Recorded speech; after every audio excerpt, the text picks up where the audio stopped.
Hello guys, I am Sneha. Welcome to my channel sleepy panda. आज ही मैं आ गई हूँ और भी सबसे ज्यादा कंट्रोवर्शियल टॉपिक लेके। वो है बिना एंट्रेंस एग्जाम देखे एचयू में क्या हम एंट्री ले सकते हैं, एडमिशन ले सकते हैं। बेसिकली जो सब कोटा हमें देखने को मिलता है, जैसे कि SC ST OBC EWS PWD, इन सब कोटा को छोड़ के हम थोड़ा अलग से कोटा जो सब होता है, जो सब रिजर्वेशन होता है, उन सब के बारे में आज थोड़ा बात करेंगे हम इस वीडियो में। तो बेसिकली हम इस वीडियो में 3 कोटा के बारे में बात करेंगे। फर्स्ट है LDV कोटा, सेकंड है NRI कोटा, थर्ड है फैकल्टी। फर्स्ट हम बात करेंगे NRI कोटा के बारे में। तो NRI कोटा क्या होता है? तो NRI कोटा होता है वन एंड ओनली कोटा, जिससे हम बिना एग्जाम दे के HU में एंट्रेंस ले सकते हैं।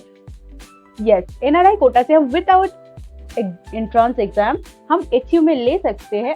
तो जान लेते हैं ये NRI कोटा होता क्या है। NRI कोटा बेसिकली ये होता है कि आपके ब्लड रिलेशन में कोई एक पर्सन जो फॉरेन में रहते हैं, ऐसा होना चाहिए। लेकिन इस कोटा में एक ट्विस्ट है कि आपको एग्जाम तो नहीं देना पड़ेगा, बट क्या होगा, आपकी जो फीस है वो नॉर्मल जो एंट्रेंस देके आते हैं नॉर्मल स्टूडेंट से बहुत ज्यादा होगा। उनकी 20,000 हुई तो आपकी 20 लाख भी हो सकती है। फॉरेन करेंसी में इसकी फीस मतलब कैलकुलेट की जाएगी। तो ऐसा कुछ है, किसी को एडमिशन लेना है तो जल्दी से HU में जाओ। BSc एग्रीकल्चर के अंदर 3 से 4 सीट है इस कोटा की, और फॉर्म फिलअप करो। तो सेकंड हम LDV कोटा के बारे में बात करेंगे। LDV कोटा क्या होता है? LDV कोटा होता है लैंड डोनर विलेज। अब लैंड डोनर विलेज का मतलब क्या है, थोड़ा सा कंफ्यूजिंग है। तो ये LDV कोटा होता क्या है? Land donor village. Land donor village बोलते हम क्या समझते हैं? बेसिकली लैंड डोनर विलेज समझते हम ये समझते हैं, कुछ ऑर्गेनाइजेशन होता है हर विलेज में जो मतलब यूनिवर्सिटी के साथ कनेक्ट होता है। जैसे कि बहुत सारे KVKs होता है, मतलब उस विलेज ने यूनिवर्सिटी को अपने तरफ से एक पोर्शन उस विलेज का डोनेट कर दिया है स्टूडेंट वेलफेयर के लिए।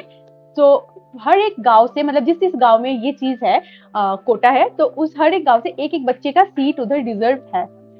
जैसे कि मान लेते हैं जिस गांव ने मतलब गांव का एक पोर्शन डोनेट किया है यूनिवर्सिटी को या स्टूडेंट वेलफेयर के लिए, तो उस गांव का एक सीट होगा यूनिवर्सिटी में रिजर्व। मतलब उस गांव से एक बच्चा है जो इसमें 100% उसके लिए रिजर्वेशन है। मान लेते हैं इस कोटा के लिए उस गांव से 4-5 बच्चे हैं सबको, तो ये सबको सीट ये नहीं मिलेगा। सब बच्चों को देना पड़ेगा पेपर, जो HU का एंट्रेंस होता है, और उसमें से जिसका परसेंटाइल सबसे ज्यादा होगा उसका चांसेस ज्यादा हो जाएगा। लेकिन सबको क्वालिफाई करना पड़ेगा, 50% नंबर जरूर लाना पड़ेगा। और बाकी मान लेते हैं एक बच्चे को मिला है 56, एक को मिला है 50, तो जो 56 वाले बच्चा है तो उसका सीट रिजर्व हो जाएगा। तो बेसिकली ये फैकल्टी कोटा होता क्या है? फैकल्टी कोटा होता है बेसिकली कोई भी यूनिवर्सिटी की फैकल्टी, मतलब उसी यूनिवर्सिटी के फैकल्टी के बच्चे एडमिशन ले सकते हैं उस यूनिवर्सिटी में। तो इसमें क्या करना होता है, मतलब फैकल्टी के बच्चों को देना होता है पेपर, मतलब एंट्रेंस एग्जाम, उसमें क्वालिफाइंग मार्क्स हो तो हो जाता है उनका एडमिशन, उनका रिजर्वेशन रहता है। लेकिन सोचो 2 सीट है, ठीक है, सेम चीज है LDV कोटा जैसे कि 2 सीट है, उसके लिए 4 बच्चे फाइट करेंगे, तो 4 फैकल्टी के, तो जिनके नंबर ज्यादा आएंगे तो उनको सीट मिल जाएगी। तो मैंने टोटल 3 कोटा के बारे में बात किया। तो याद रखना, जो NRI कोटा है उसमें हम बिना पेपर क्लियर करके हम HU में एंट्रेंस ले सकते हैं। ये कोटा हर एक यूनिवर्सिटी में नहीं रहता, HU में है। और बाकी जो 2 कोटा के बारे में हमने बात किया, उन 2 कोटे में पेपर देना पड़ता है, क्वालिफाई करना पड़ता है, थोड़ा बहुत कॉम्पिटिशन तो रहता ही है।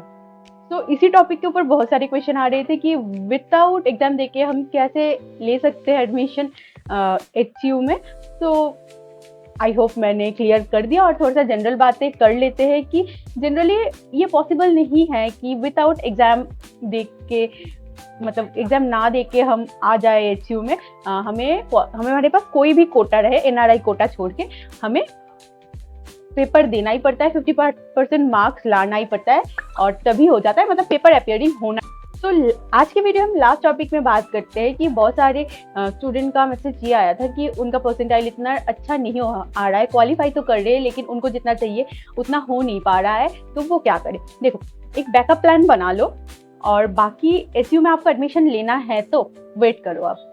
टेंशन मत लो, प्रेशर मत लो, सिर्फ वेट करो। बिकॉज मैंने बहुत सारे जनों को रिप्लाई तो कर दिया था कि 2-3 महीने बाद फिजिकल काउंसलिंग फिर से ओपन होती है, क्योंकि बहुत सारे बच्चे होते हैं जो ड्रॉप ले लेते हैं या कोई और कोर्स में चले जाते हैं, तो वो सीट खाली चली जाती है। और बाकी जो बच्चों ने पेपर में अपियर किया है, मतलब पेपर दे दिया है एंट्रेंस एग्जाम का, लेकिन इतना मार्क्स में अभी एडमिशन नहीं हो पा रहा है, तभी वो अप्लाई कर सकते हैं। सिर्फ नोटिस का वेट करो। और तो या गाइस, आज की वीडियो इतना ही। Like, share and subscribe my channel. Video अच्छा लगा तो, हेल्पफुल लगा तो, और जल्दी जल्दी सब्सक्राइब कर लो, क्योंकि इस टॉपिक के ऊपर, एडमिशन के ऊपर मैं बहुत सारी अपडेट और भी नॉलेजेबल थिंग या इंफॉर्मेशन लाने वाली हूँ। तो बाय बाय।